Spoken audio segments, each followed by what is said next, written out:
আসসালামু আলাইকুম। আমি আজকে অত্যন্ত গুরুত্বপূর্ণ একটা বিষয় নিয়ে আলোচনা করব।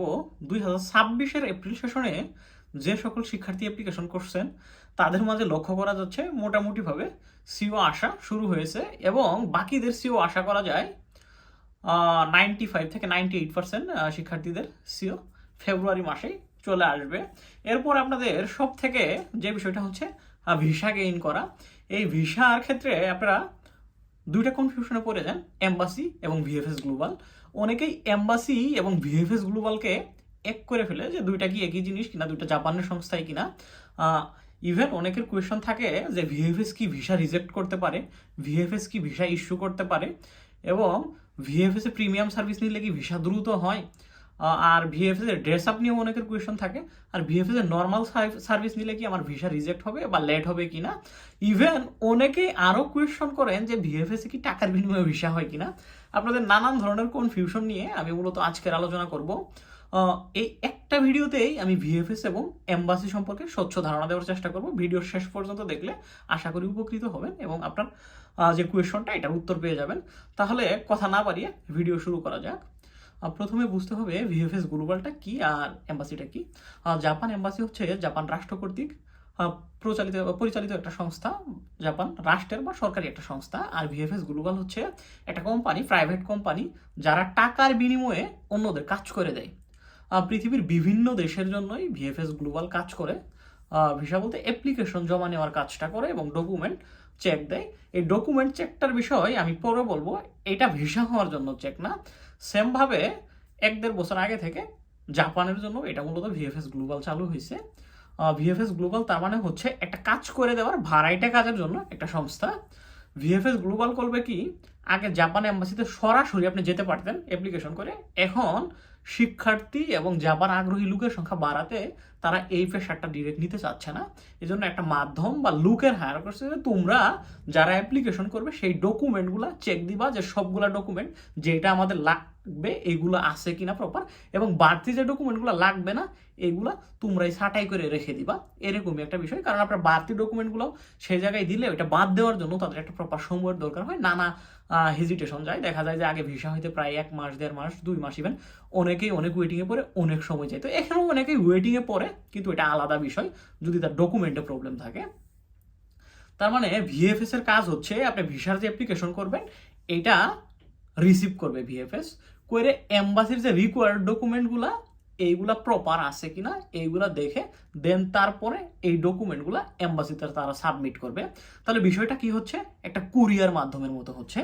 ভিএফএস এর কিন্তু এই চেক দেওয়া মানে ভিসা হওয়ার জন্য যে রিকোয়ার্ড এটা না, প্রপার ডকুমেন্ট আছে কিনা। এখন প্রথমে বোঝার চেষ্টা করুন ভিএফএস মূলত কি। ভিএফএস হচ্ছে ভিসা সার্ভিস সেন্টার, আর ভিএফএস গ্লোবালের পূর্ণরূপ হচ্ছে ভিসা ফেসিলিটেশন সার্ভিস গ্লোবাল। তার মানে ভিসা রিলেটেড সার্ভিস দেয়, এরা ভিসা ইস্যু করে না। দেখেন প্রথমে আমি বললাম এরা প্রপার ডকুমেন্টগুলো এম্বাসিতে দিবে। ইভেন এম্বাসি আপনার যে মূল ডকুমেন্টগুলো ওইগুলো চেক দিয়ে যদি ভিসা ইস্যু হয়, দেখা যায় 6-7 কার্যদিবসের ভিতরে মোটামুটিভাবে এখন ভিসা দিয়ে দেয়। এখন ভিএফএস সার্ভিসগুলোর বিষয়ে আসি। অনেকেই বলে যে প্রিমিয়াম সার্ভিসে কি ভিসা দ্রুত হয় এবং নর্মাল সার্ভিসে কি ভিসা দ্রুত হয় না। এখন আপনাকে দুইটা সার্ভিস সম্পর্কে বুঝতে হবে, ভিএফএস এর প্রিমিয়াম সার্ভিস এবং নর্মাল সার্ভিস কি। ভিএফএস এ আপনার ডেট, ভিসা অ্যাপ্লিকেশন ফর্ম জমা দেওয়ার জন্য একটা ডেট নিতে হয়। এটা নর্মালি 1-1.5 মাস আগে বা আপনারা ইতোমধ্যে নিয়ে ফেলছেন। ভিসা অ্যাপ্লিকেশন ফর্ম সহ আপনার যে প্রপার ডকুমেন্ট এইগুলো জমা দেওয়ার জন্য যাবেন। এই যে জমা দেওয়ার জন্য প্রথমে অ্যাপয়েন্টমেন্ট ডেট নিতেন, সে সময় 1900 টাকা দিয়ে আপনার ডেট নিতে হয়েছে। এই ডেট নেওয়াটার পরে আপনি যখন ভিএফএস এর অফিসে যাবেন, এই জায়গায় একটা কথা বলে রাখি, অনেকে বলে এই জায়গায় কি ফর্মাল ড্রেস বা নন ফর্মাল এইগুলা কি ক্যাজুয়াল ড্রেস, এটা কি ম্যাটার করে কিনা। দেখেন এটা মূলত ম্যাটার করে না, আপনি চাইলে গেঞ্জি গায়ে দিয়েও যাইতে পারেন। কিন্তু একটা বিষয় হচ্ছে যেহেতু আপনার 2-3 বছর 4 বছরের সাধারণ একটা ফলাফল নিতে যাবেন, অবভিয়াসলি এটা ভালো ড্রেস আপ পরে যাওয়া উচিত। আপনার ডকুমেন্টটা যখন জমা দিতে যাবেন, যেই দিন আপনার ডেট থাকবে ভিএফএস এর, যাওয়ার পরে রিসিপশনে একজন লোক থাকবে, আপনার নির্দিষ্ট টাইমে আপনি যাবেন। যাওয়ার পরে উনি মূলত আপনাকে বলবে যে প্রিমিয়াম সার্ভিস না নন প্রিমিয়াম সার্ভিস। তখন প্রিমিয়াম সার্ভিসের জন্য যারা প্রিমিয়াম সার্ভিস নেবে এক্সট্রা 3500 ইয়েন লাগবে, 500 টাকা লাগবে বাংলা টাকা। আর যারা নন প্রিমিয়াম তাদের কোনো টাকা লাগবে না। এখন একটা বিষয় হচ্ছে প্রিমিয়ামে কি ভিসা দ্রুত হয়? না, প্রিমিয়ামে ভিসা কখনোই দ্রুত হয় না, দুইটাই সেম কাজ হয়। প্রিমিয়ামের ক্ষেত্রে নর্মালি বলা আছে যে আপনি যদি প্রিমিয়াম সার্ভিস নেন, এক্সট্রা আপনাকে বসার জন্য ভালো চেয়ার দিবে, এক্সট্রা কেয়ার করবে, যারা থাকবে আপনাকে আলাদা ডিরেকশন দিবে, কোথাও ভুল হলে সংশোধন করে দিবে, কফি খাওয়াবে, পানি খাওয়াবে, চিপস দিবে, ইভেন আপনার ডকুমেন্টগুলো গুছাই দিবে, আপনার কোনো ডকুমেন্টে ঘাটতি থাকলে কপি করা লাগলে এগুলো তারা কপি করে দিবে, এরকম একটা বিষয় থাকে এবং দ্রুত হবে প্রিমিয়াম সার্ভিসটা।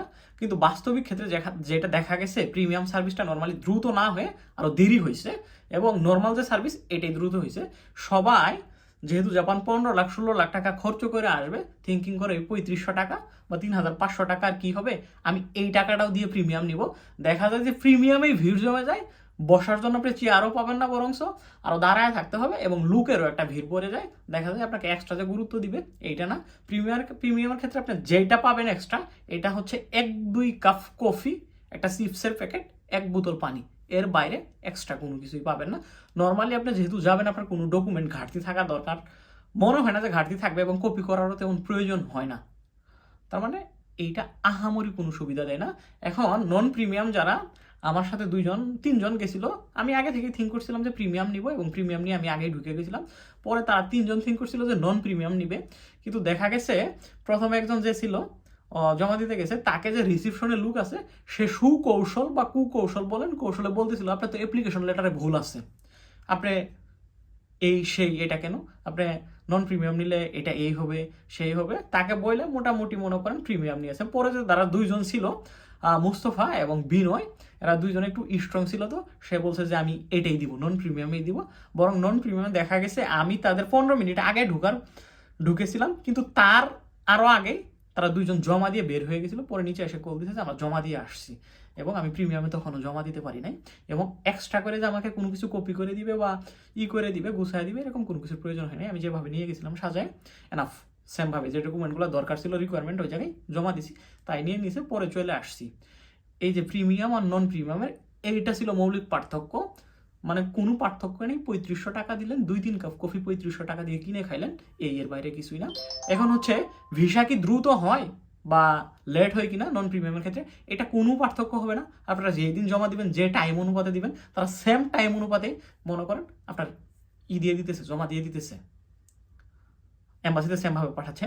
ধরেন এক্সাম্পল স্বরূপ আমার টাইমটা ছিল 11টার সময়, মানে আমি যখন যাই ঢুকি, ইভেন যে নন প্রিমিয়ামে নিয়েছিল তারও সেম এরকম একটা টাইম ছিল। একসাথে ঢোকার পরে আমার প্রিমিয়ামে অনেক লোক থাকার কারণে আমার লেট হয়ে গেছে, দেখা গেছে 40-45, 12টার দিকে চলে গেছে।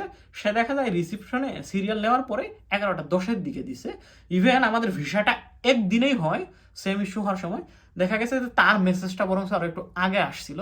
এটা ম্যান্ডেটরি না, তার মানে ভিসা প্রিমিয়াম নন প্রিমিয়াম কোনোটা ইফেক্ট না। আপনার প্রপার ডকুমেন্ট যদি থাকে আপনি ভিসা পাবেন। যদি আপনার রিয়েল অথেন্টিক কোনো ডকুমেন্টে ঘাপলা থাকে, তাহলে মনে করেন আপনি ভিসা ইস্যু হইতে লেট হইতে পারে বা আপনাকে ওয়েটিংয়ে রাখতে পারে। তবে মোটামুটিভাবে বলা যায় যারা সিও পাইছেন, এখন ভিসা রেশিও অনেক ভালো, সবাই মোটামুটিভাবে ভিসা পাবেন। এখন এই ভিএফএস আর এম্বাসি এইটা নিয়ে বাড়তি যে চিন্তা করতেছেন, এটা নিয়ে কোনো চিন্তা করার দরকার নাই।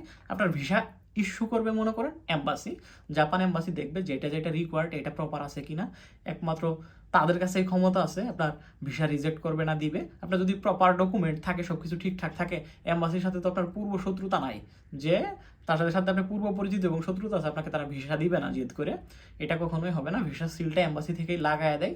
আপনার যদি সবকিছু ঠিকঠাক থাকে, খুব শীঘ্রই এম্বাসি থেকে ভিসা পাবেন। ইভেন ভিসার সিলটা এম্বাসি থেকেই লাগায় দেয়, সেক্ষেত্রে ভিএফএস এর কোনো হাত বা ইফেক্ট নাই। এখন প্রপার বিষয়টা হচ্ছে তারা যখন ভিসা আপনার দেওয়া শেষ হয় বা না দিয়ে ফিরায় দেয়, ভিএফএসটা জানায়, দেন ভিএফএস ওইটা আবার কালেক্ট করে এম্বাসি থেকে, কালেক্ট করে ভিএফএস আবার নিয়ে আসার পরে ভিএফএস আবার আপনার সাথে কন্ট্যাক্ট করে, মেইল করে, দেন আপনি তারপরে ভিএফএস থেকে রিসিভ করেন।